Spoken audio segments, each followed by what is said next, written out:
Today is a new day. You are now in charge. Now is the moment in which you are creating the future in your life and your world. It really doesn't matter what I say either, because only you can do the work. Only you can change the way you think and feel and act. I'm just saying that you can.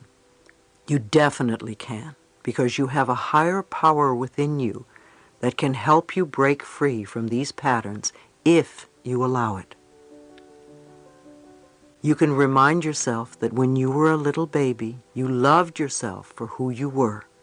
There is not one little baby who criticizes its body and thinks, "Oh, my hips are too big." Babies are thrilled and delighted just because they have bodies. They express their feelings. When a baby is happy, you know it. And when a baby is angry, the whole neighborhood knows it. They are never afraid to let people know how they feel. They live in the moment. And you were like that once. As you grew up, you listened to people around you, and you learned about fear and guilt and criticism from them. If you grew up in a family where criticism was the norm, then you are going to be critical as an adult. If you grew up in a family where you were not allowed to express anger, then you are probably terrified of anger and confrontation, and you swallow it and let it reside in your body. If you were raised in a family where everybody was manipulated by guilt, then you are probably going to be the same way as an adult. You are probably a person who runs around saying, "I'm sorry," all the time, and can never ask for anything outright. You feel you have to be manipulative in some way in order to get what you want. As we grow up, we begin to pick up these false ideas and lose touch with our inner wisdom. So we really need to release these ideas and return to the purity of spirit where we truly love ourselves. We need to reestablish the wonderful innocence of life and the moment-by-moment joy of existence, the same joy that a baby feels in its blissful state of wonder. Think of what you want to become true for yourself. State them in positive, not negative affirmations. Now go to the mirror, look in your eyes, and repeat your affirmations. See what obstacles are in your way. When you begin to state an affirmation like, "I love and approve of myself," really pay attention to what negative messages come up, because as you recognize them, they become the treasures that will unlock the door to your freedom. Usually the messages are one of the four I mentioned earlier: criticism, fear, guilt, or resentment. And most likely you learn these messages from people back there. Some of you have chosen some difficult tasks to handle in this lifetime, and it is my belief that we really come here to love ourselves in spite of what they say or do. We can always go beyond our parents' or our friends' limitations. If you were a good little girl or boy, you learned your parents' limited way of looking at life. You see, you're not bad. You are good children. You learned exactly what your parents taught you. Now that you are grown up, you're doing the same thing. How many of you hear yourself saying what your parents used to say? Congratulations. They were very good teachers and you were very good students. But now it is time for you to begin to think for yourself. A lot of us may face resistance when we look in the mirror and repeat our affirmations. However, resistance is the first step to change. Most of us want our lives to change, but when we are told that we have to do something different, we say, "Who, me? Oh, I don't want to do that." Others may experience feelings of despair. Often if you look in the mirror and say, "I love you," the little child inside says, "Where have you been all this time? I've been waiting for you to notice me." And waves of sadness come up. because you've been rejecting the little child for a long, long time. When I did this exercise in one of my workshops, a woman said she was very, very scared. I asked her what frightened her, and she shared the fact that she was an incest survivor. Many of us have had this experience called incest, and we are learning to come through it. It's interesting that it occurs so often on our planet. We read so much about incest these days, yet I don't think it is happening any more now than it ever did.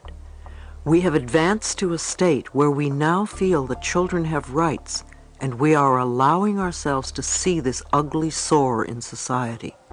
In order to release the problem, we have to first recognize it, and then we can work through it. Therapy is so important for incest survivors.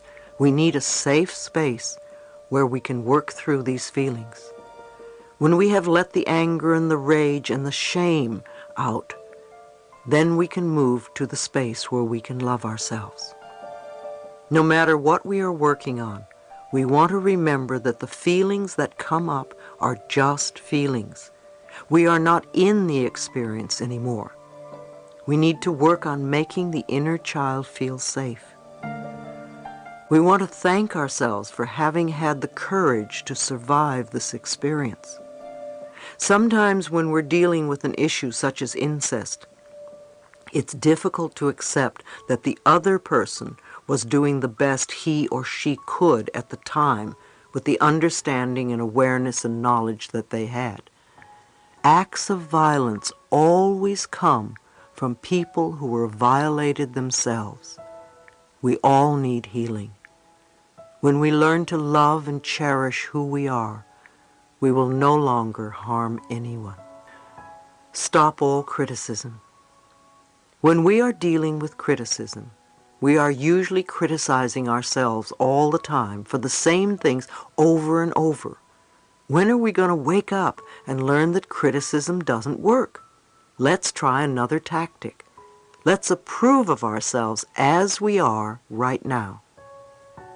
Critical people often attract a lot of criticism because it is their pattern to criticize. What we give out, we get back.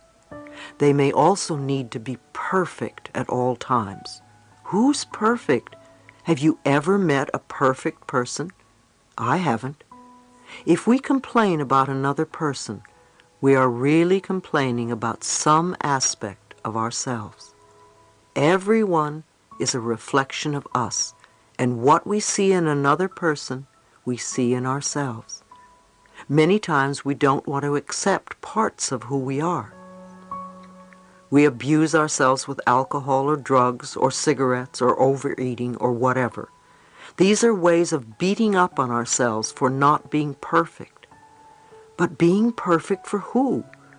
Whose early demands and expectations are we still trying to meet? Be willing to let that go. Just be. You will find that you are wonderful just as you are this very moment.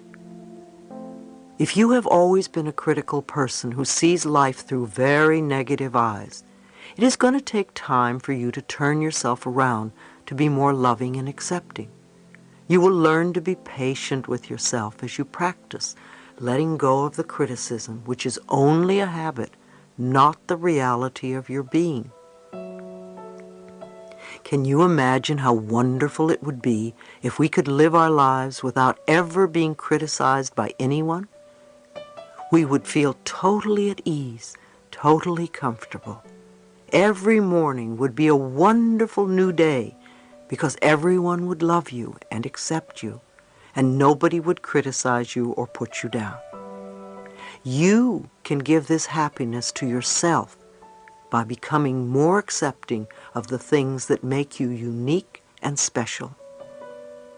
The experience of living with yourself can be the most wonderful experience imaginable. You can wake up in the morning and feel the joy of spending another day with you. When you love who you are, you automatically bring out the best in you. I'm not saying that you will be a better person, because that implies that you're not good enough now. However, you will find more positive ways to fulfill your needs and to express more of who you really are. Guilt makes us feel inferior. Many times people give you negative messages because it is the easiest way to manipulate you. If someone is trying to make you feel guilty, ask yourself, what do they want? Why are they doing this? Ask these questions instead of inwardly agreeing, oh yes, I'm guilty, I must do what they say. Many parents manipulate their children with guilt because they were raised that way. They tell lies to the children to make them feel less than. Some people are still manipulated by their relatives and friends when they grow up because, first of all, they don't respect themselves. Otherwise, they wouldn't let it happen. Secondly, they are manipulative themselves. Many of you live under a cloud of guilt. You always feel wrong, or that you are not doing the right thing, or apologizing to someone for something. You will not forgive yourself for something you did in the past. You berate yourself for a lot that goes on in your life. Let these clouds dissipate. You don't need to live that way any longer. Those of you who feel guilty can now learn to say no and call people on their nonsense. I'm not saying to be angry with them, but you don't have to play their game anymore. If saying no is new to you, say it very simply. No, I cannot do that. Don't give excuses, or the manipulator will have ammunition to talk you out of your decision. When people see that manipulating you doesn't work, they will stop. People will only control you as long as you allow them to. You may feel guilty the first time you say no. However, it gets easier the next few times. A woman at one of my lectures had a baby who was born with a congenital heart disease. She felt guilty because she believed that it was her fault. She did something to the baby. Unfortunately, guilt does not solve anything. In her case, no one did anything wrong. I told her that I thought it could have been a soul choice for the baby and a lesson for both the mother and baby. My answer for her was to love the baby and love herself and stop feeling that she did something wrong. That sort of guilt would not heal anyone. If you do something that you are sorry about, stop doing it. If you did something in the past that you still feel guilty about, forgive yourself. If you can make amends, do it, and don't repeat the action again. Every time guilt comes up in your life, ask yourself, what do I still believe about myself? Who am I trying to please? Notice the childhood beliefs that come up. When somebody comes to me who's been involved in a car accident, there is usually guilt on a deep-seated level and a need for punishment. There can also be a lot of repressed hostility because we feel we don't have the right to speak up for ourselves. Guilt seeks punishment, so we can literally become our own judge, jury, and executioner, condemning ourselves to a self-imposed prison. We punish ourselves, and there is no one around to come to our defense. It's time to forgive ourselves and set ourselves free.